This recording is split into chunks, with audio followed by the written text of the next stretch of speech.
warahmatullahi wabarakatuh. Waalaikumsalam warahmatullahi wabarakatuh. Di sini kita akan mempelajari bab 1 yang judulnya itu martabat dan kemandirian manusia dalam perawatan lansia. Tujuan pembelajarannya mengetahui martabat manusia dan penghormatan atas hak asasi manusia. Yang kedua, mengetahui perilaku utama dalam kehidupan adalah pengguna. Yang ketiga, mengetahui dukungan kemandirian pada lansia, mengetahui definisi kehidupan. Terus, yang pertama, perawatan lansia mendukung martabat. Pengertiannya, martabat manusia dan penghormatan atas hak asasi manusia. Staf perawat lansia adalah tenaga profesional yang bertugas memberikan dukungan terhadap orang-orang yang mengalami kesulitan dalam menjalani aktivitas keseharian karena lanjut usia atau disabilitas. Martabat manusia adalah konsep dasar pemberian dukungan.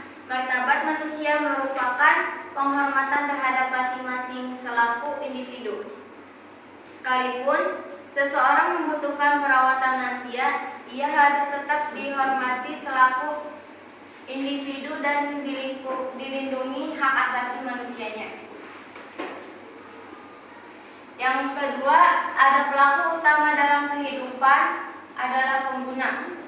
Kehidupan setiap orang berbeda karena beberapa faktor seperti pola pikir dan kebiasaannya dalam menjalani hidup. Meskipun seorang pengguna membutuhkan perawat lansia, pelaku utama dalam kehidupan adalah dirinya sendiri. Di sini ada contohnya berbagai gaya hidup. Yang ketiga, QOL atau bisa disebut dengan quality of life atau kualitas hidup. QOL juga dikatakan sebagai kualitas hidup dan kualitas nyawa.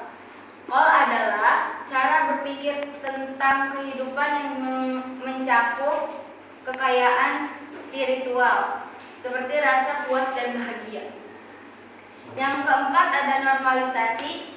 Normalisasi adalah cara berpikir di mana penyandang disabilitas juga dapat hidup secara normal tanpa mendapat prasangka dan dilindungi hak asasi manusianya. Sebagai orang yang tidak normalisasi adalah sebagai seseorang dapat terus hidup secara normal sesuai dengan keinginannya tanpa harus menahan diri di tengah masyarakat dan komunitas. Yang kedua ada dukungan kemandirian.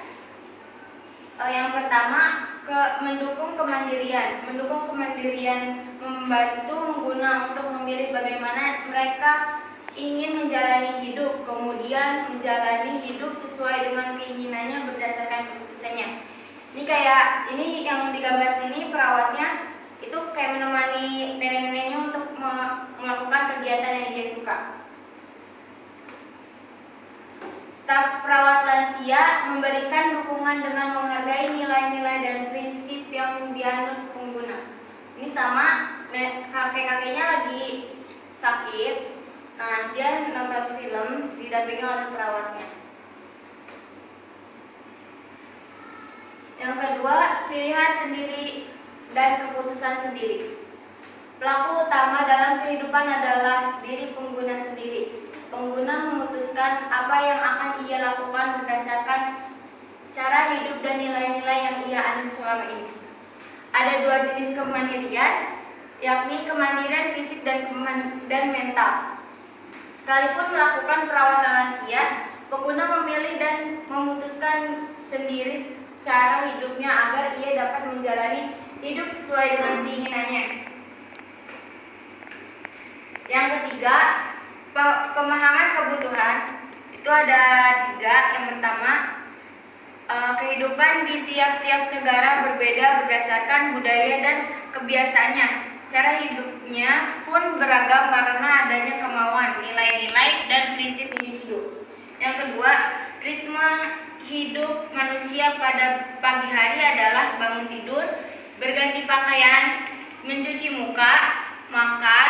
Kehidupan juga terkait dengan kondisi kesehatan, tempat tinggal, dan kemampuan.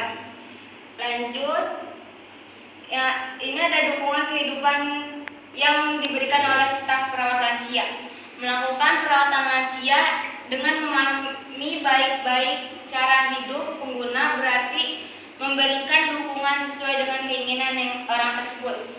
Jika seseorang memerlukan perawatan lansia, cara berpikir dan tindakannya cenderung menjadi pasif. Terima kasih. Assalamualaikum warahmatullahi wabarakatuh.